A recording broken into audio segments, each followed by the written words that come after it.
નમસ્કાર ખેડૂત મિત્રો, ખેડૂત પરિવારમાં આપનું હાર્દિક સ્વાગત છે.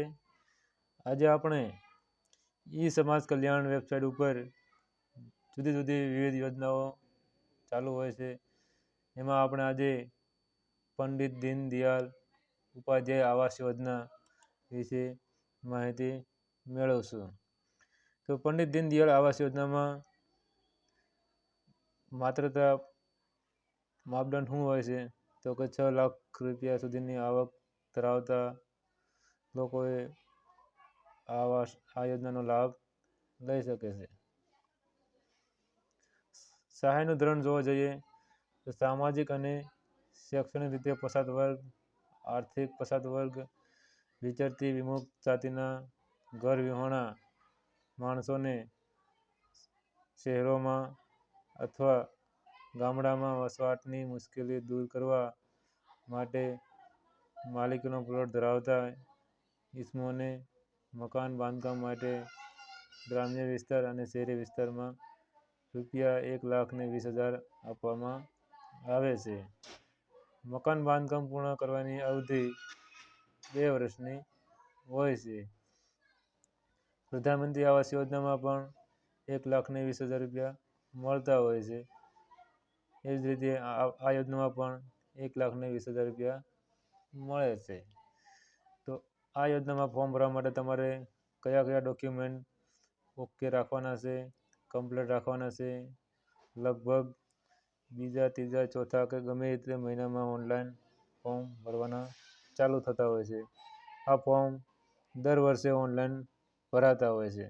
તો તમારે સતત આ વેબસાઇટ ઈ સમાજ કલ્યાણ ચેક કરતા રહેવું પડે. જેવું જ ઓનલાઈન ફોર્મ ભરવાનું ચાલુ થાય કે તમારે આ બધા ડોક્યુમેન્ટ સાથે રાખી અને ઓનલાઈન અરજી કરવાની રહેશે. રજૂ કરવાના ડોક્યુમેન્ટમાં જોવા જઈએ તો અરજદારની જાતિ, પેટા જાતિનો દાખલો, અરજદારનું લિવિંગ સર્ટિફિકેટ શિક્ષિત હોય તો, આવકનો દાખલો, રહેણાંકનો પુરાવો જેમાં આધાર કાર્ડ, વીજળી બિલ, લાયસન્સ, ચૂંટણી કાર્ડ પૈકી કોઈ પણ એક.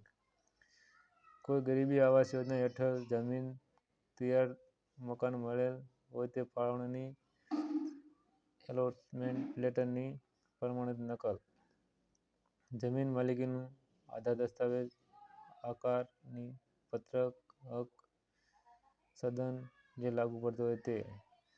અરજદારને મકાન સહાય મંજૂર કરવા માટે ગ્રામ પંચાયતના તલાટી કમ મંત્રી, સર્કલ ઇન્સ્પેક્ટર આપવાનું પ્રમાણપત્ર, મકાન બાંધકામ કરવાની રજા ચિઠ્ઠી, બીપીએલનો દાખલો, પતિના મરણનો દાખલો જો વિધવા હોય તો, જે જમીન ઉપર મકાન બાંધવાનું છે તે જમીનના ક્ષેત્રફળ જણાવતા ચતુર્દિશા દર્શાવતા નકશાની નકલ તલાટી કમ મંત્રીશ્રીની સહી વડે, પાસબુક અને અરજદારનો ફોટો.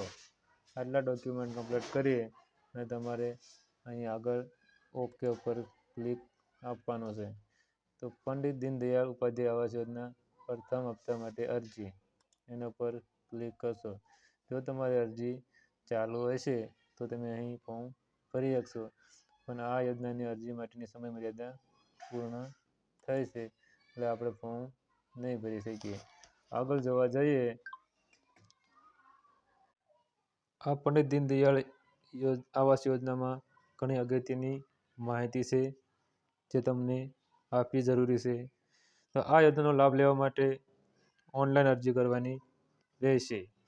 દર વર્ષે અંદાજિત બીજા, ત્રીજા કે ચોથા મહિનામાં ઓનલાઈન અરજીઓ શરૂ થતી હોય છે. એના માટે તમારે ઈ સમાજ કલ્યાણ પોર્ટલ જોતા રહેવું પડશે અથવા ગામની પંચાયત કે ઓનલાઈન વાળાના સંપર્કમાં રહેવું પડશે. તો તમને ખબર પડશે કે ઓનલાઈન અરજી શરૂ થઈ છે કે નહીં. ઓનલાઈન અરજી સંપૂર્ણ ભરવી.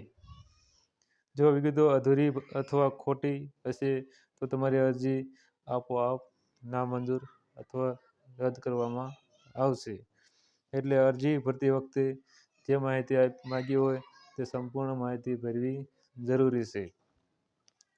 ડોક્યુમેન્ટ અપલોડ કરવાના નથી કે અરજી સાથે ડોક્યુમેન્ટ જિલ્લામાં આપવાના નથી. સંપૂર્ણ અરજી ઓનલાઈન હોવાથી જરૂર જણાય તો અધિકારી કર્મચારીને ઓરિજિનલ બતાવવાના અથવા આપવાના રહેશે. આ અરજી કોણ કરી શકે? તો અરજદાર મૂળ ગુજરાતના વતની હોવા જોઈએ. આ યોજનાનો લાભ કુટુંબમાંથી એક જ વ્યક્તિને એક જ વાર મળવાપાત્ર છે. ઓનલાઈન અરજીમાં મોબાઈલ નંબર નાખવો ફરજિયાત છે અને એક નંબર એક જ અરજીમાં નાખો. જો બીજી અરજી કરવાની થાય તો બીજો નંબર નાખો. કારણ કે એક જ નંબર જો વધારે અરજીમાં નાખવામાં આવશે તો અરજીઓ રદ કરવામાં આવશે. અરજી કરનાર કે તેમના કુટુંબના સભ્યોએ અગાઉના વર્ષોમાં ગુજરાત રાજ્યના અન્ય કોઈ ખાતામાંથી આ પ્રકારની સહાય મેળવી હોવી જોઈએ નહીં અથવા તેમને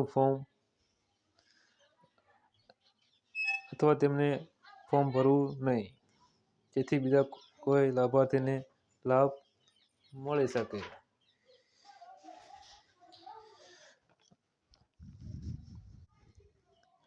અરજી કર્યા પછી અરજદારે અરજીનું સ્ટેટસ ઓનલાઈન ચેક કરતા રહેવું. એના માટે સમાજ કલ્યાણ વેબસાઇટ ઉપર ચેક કરવું જરૂરી છે. તમારી અરજી પાસ થશે એટલે તમને ઘરે મંજૂરી હુકમ મોકલવામાં આવશે. આ યોજનાની ઓફિસ જિલ્લા કક્ષાએ હોય છે. નિયામક વિકસતી જાતિ કલ્યાણ, જે તમારો જિલ્લો હોય ત્યાં એની કચેરી હોય છે. આમ આ યોજનાનો લાભ લેવો ખૂબ જ જરૂરી છે. જેમને પ્રધાનમંત્રી આવાસ યોજનામાં, એટલે કે આપણે ગામડામાં BPLના મકાન કહેતા હોય છે, કે BPLના મકાનમાં જેને લાભ મળ્યો નથી અથવા જેમને ફોર્મ જ ભરેલ નથી અને કાચા ઘરમાં રહેતા હોય અને મકાનની વાટ જોતા હોય, તો તેવા તમામ લાભાર્થી અરજદારે, જેમને ખરેખર જરૂરિયાત છે તેવા લાભાર્થીએ આ યોજનાનો લાભ લેવો જોઈએ અને સરકારની ગાઈડલાઈન મુજબ ફોર્મ ભરવું જોઈએ. બંને યોજનામાં સહાયની રકમ 1,20,000 મળવાપાત્ર છે. એટલે સરખી જ સહાય છે. એટલે પ્રધાનમંત્રી આવાસ યોજનામાં લાભ ન મળે એમ હોય તો પછી આપણે પંડિત દીનદયાળ આવાસ યોજનામાં લાભ લેવો જોઈએ. તો આપણે દર વર્ષે આ યોજનાઓના ફોર્મ ભરવાનું ચાલુ થાય છે. એટલે માહિતી મેળવી ફોર્મ ભરી દેવું. જો આપણને આ વિડીયો ગમે તો વિડીયોને લાઈક કરો, શેર કરો અને સબસ્ક્રાઈબ કરો, જેથી બધાને માહિતી મળી રહે. આવા જ સચોટ અને સરળ વિડીયો જોવા માટે અમારી ચેનલ જોતા રહો. આભાર.